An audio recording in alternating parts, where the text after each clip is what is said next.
Diane Abbott will continue to be a key figurehead in Labour's general election campaign, the party has indicated. Despite a stumbling radio performance in which she struggled to explain how a pledge to hire 10,000 extra police officers would be funded. The shadow Home Secretary was tripped up by LBC host Nick Ferrari, who asked her on Tuesday morning how much the key law and order pledge would cost.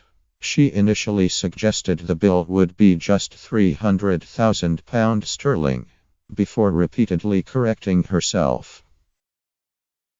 Eventually, Abbott appeared to find the right page in her briefing notes, and gave the full costing for the policy at £298m a year by the end of the next Parliament.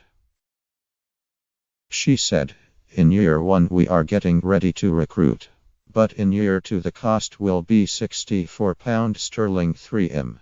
In year 3 the cost will be £139 1m. Year 4, the cost will be £217m, and year 5, the cost will be £298m, and that can be amply covered by reversing the cuts in capital gains tax." The Conservatives seized on Abbott's stumbling performance as evidence. Labour cannot be trusted with public money, a claim the Shadow Chancellor, John McDonnell, has been keen to shrug off since Jeremy Corbyn became leader. Corbyn defended Abbott, who is a close political ally, and was promoted to Shadow Home Secretary in October, when Andy Burnham stepped down to fight the Manchester Metropolitan mayoral election. Asked about Abbott's interview on Tuesday, Corbyn said he was not embarrassed in the slightest. Labour sources added that the interview was one of many Abbott had given on Tuesday, and the failure to get the figures right initially was an uncharacteristic slip-up from an effective media performer. Abbott herself later said she had misspoken. She suggested media coverage of the slip-up had exaggerated its importance, and what really mattered was the substantive policy, which Labour insists it can fund in full. The policing pledge was the latest of a series of high-profile policy promises from Labour in recent days, including removing the cap on NHS pay, giving children free school meals, and cracking down on rogue landlords. Theresa May's Conservatives have revealed fewer detailed policies, apart from promising to crack down on rip-off energy bills, a plan proposed by Labour in its 2015 election manifesto, when Ed Miliband was the leader.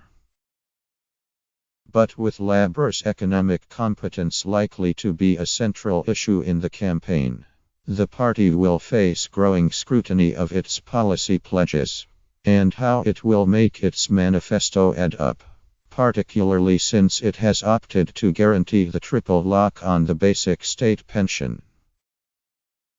The Home Secretary, Amber Rudd, said, "Diane Abbott has laid bare the chaos Britain would face if Jeremy Corbyn is voted into Downing Street." One of Corbyn's closest allies has clearly shown that Labour's sums don't add up. They would weaken our defences, and their nonsensical promises aren't worth the paper they are printed on.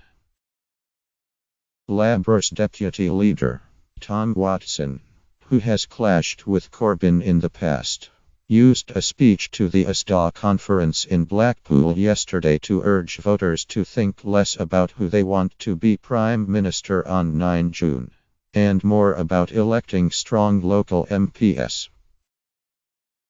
"We've heard a lot of talk about the qualities you need in a Prime Minister. Theresa May doesn't think that the ability to answer questions is one of them. But sometimes the most important question isn't what makes the best PM. It's who makes the best MP," he said, adding that Labour MPs would put the interests of working people at their heart.